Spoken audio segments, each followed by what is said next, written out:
Halo anak-anak semuanya, selamat pagi. Tuhan Yesus memberkati. Nah anak-anak, hari ini bertemu lagi bersama Ibu Guru di pembelajaran tematik kelas 4, tema 3, subtema yang kedua. Nah, di sini kita akan belajar di pembelajaran yang kedua ya, yaitu tentang hewan dan tumbuhan. Nah anak-anak, tetapi sebelum kita memulai pembelajaran hari ini, marilah kita berdoa bersama-sama. Ya, kalian di rumah persiapkan diri untuk berdoa. Nah, kalau sudah siap, mari kita angkat tanda kemenangan kita dalam nama Bapa dan Putra dan Roh Kudus. Amin. Bapa kami yang ada di surga, dimuliakanlah namamu. Datanglah kerajaanmu, jadilah kehendakmu di atas bumi seperti di dalam surga. Berilah kami rezeki pada hari ini dan ampunilah kesalahan kami, seperti kami pun mengampuni yang bersalah pada kami, dan jangan masukkan kami ke dalam percobaan, tetapi bebaskanlah kami dari yang jahat. Amin. Dalam nama Bapa dan Putra dan Roh Kudus. Amin. Oke anak-anak, sekarang Ibu Guru akan memberitahukan kalian ya susunan materi kita hari ini.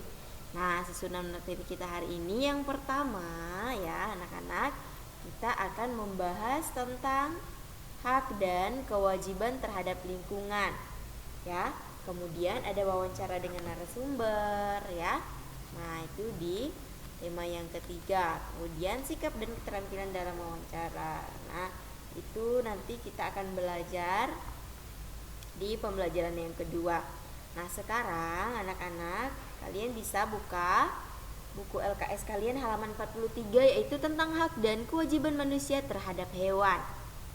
Nah, di sini di halaman 43 kita akan membahas materi tentang hak dan kewajiban manusia terhadap hewan. Manusia selalu hidup berdampingan dengan makhluk hidup lain, yaitu seperti hewan dan tumbuhan. Jadi, kita sebagai manusia tidak hanya hidup berdampingan dengan manusia, tetapi kita juga hidup berdampingan dengan hewan dan tumbuhan.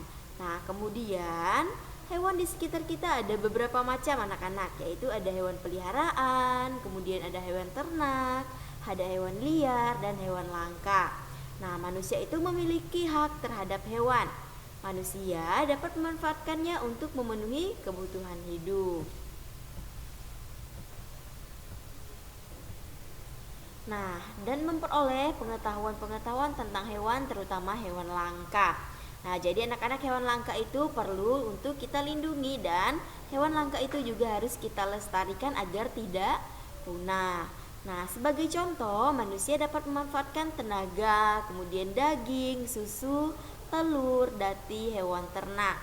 Nah, misalnya kalau tenaga, petani itu biasanya menggunakan tenaga kerbau untuk membajak sawah. Nah, kalau daging misalnya ada daging kambing, daging sapi, daging ayam ya, dan sebagainya. Kemudian kalau susu, nah itu misalnya susu kambing. Susu kambing juga bisa, kemudian susu sapi ya, kemudian ada telur ayam, telur bebek ya.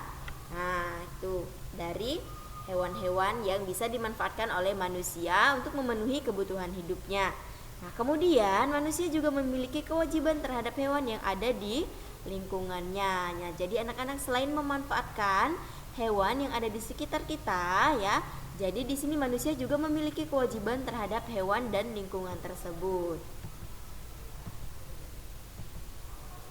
Nah, di sini ada beberapa kewajiban manusia terhadap hewan. Yang pertama, merawat dan menjaga hewan yang ada di lingkungan sekitar kita atau di lingkungan tempat tinggal kita. Misalnya dengan memberikan makan, memberikan minum, kemudian membersihkan tempat tidurnya ya. Nah, yang kedua, tidak melakukan pemburuan liar terhadap hewan yang langka atau hewan yang jarang sekali kita temui. Kemudian yang ketiga, melaporkan pemburu hewan liar yang bertujuan untuk perdagangan atau kesenangannya. Yang keempat, mengajak masyarakat di sekitar kita untuk menjaga kelestarian hewan langka atau hewan liar. Nah, kemudian yang selanjutnya adalah mendukung usaha pemerintah dengan cara mengunjungi tempat pelestarian satwa. Nah, jadi anak-anak, ini adalah beberapa kewajiban manusia terhadap hewan atau beberapa kewajiban kita terhadap hewan dan lingkungan yang ada di sekitar kita. Nah, kemudian sekarang kalian bisa buka buku kalian, yaitu buku LKS, buku yang kecil di halaman berikutnya, yaitu halaman 44. di mata pelajaran SBDP atau seni budaya ya. Nah, di sini kita akan membahas tentang teknik seni tempel mozaik. Nah, anak-anak, mozaik itu adalah karya seni yang menggabungkan potongan-potongan kecil benda seperti yang pertama itu batu, kemudian kaca dan keramik. Nah, sehingga dari potongan-potongan ini bisa membentuk gambar yang indah. Jadi mozaik itu adalah karya seni yang menggabungkan potongan-potongan kecil atau potongan-potongan benda kecil seperti batu, kaca, keramik dan lain sebagainya. Nah, sehingga dari potongan-potongan kecil ini kita bisa membentuk gambar yang indah. Nah, kemudian potongan-potongan kecil tersebut direkatkan atau kita tempelkan menggunakan lem khusus sehingga terbentuk pola yang diinginkan atau pola yang sudah kita gambar di misalnya kertas kartun tadi, ya. Nah, untuk membuat garis kontur yang berbeda tidak menggunakan pewarna yang dioleskan, tetapi menggunakan tempelan dari potongan-potongan yang berbeda warna.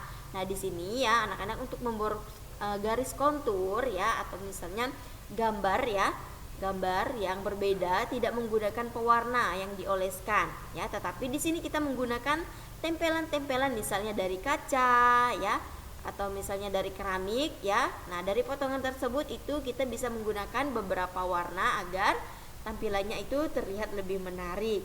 Nah, di sini proses pembuatannya pun terbilang cukup rumit anak-anak, sehingga dia membutuhkan waktu dan membutuhkan kesabaran yang lebih lama untuk mendapatkan hasil yang diinginkan.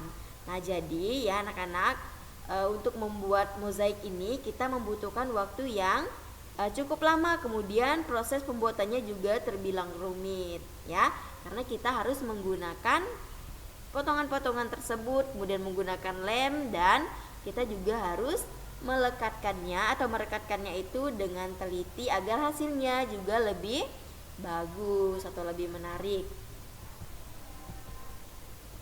Nah, kemudian anak-anak di sini ada 3 teknik pembuatan mozaik ya. Nah, dalam pembuatan mozaik terdapat 3 teknik yang bisa digunakan untuk membuat seni tempel mozaik. Yang pertama itu metode langsung ya. Kemudian yang kedua metode tidak langsung dan metode tidak langsung 2 kali. Nah, itu ada di halaman 44. Nah, yang pertama itu tentang metode langsung.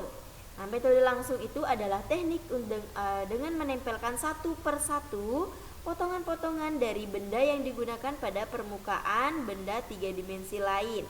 Nah, kemudian yang kedua, metode tidak langsung itu maksudnya teknik mozaik dengan menyusun kepingan mozaik terlebih dahulu dari suatu tempat, kemudian diletakkan di permukaan 3 dimensi. Dan yang terakhir itu adalah metode tidak langsung 2 kali. Maksudnya, pada teknik ini sama seperti metode tidak langsung tetapi dengan 2 pengerjaan.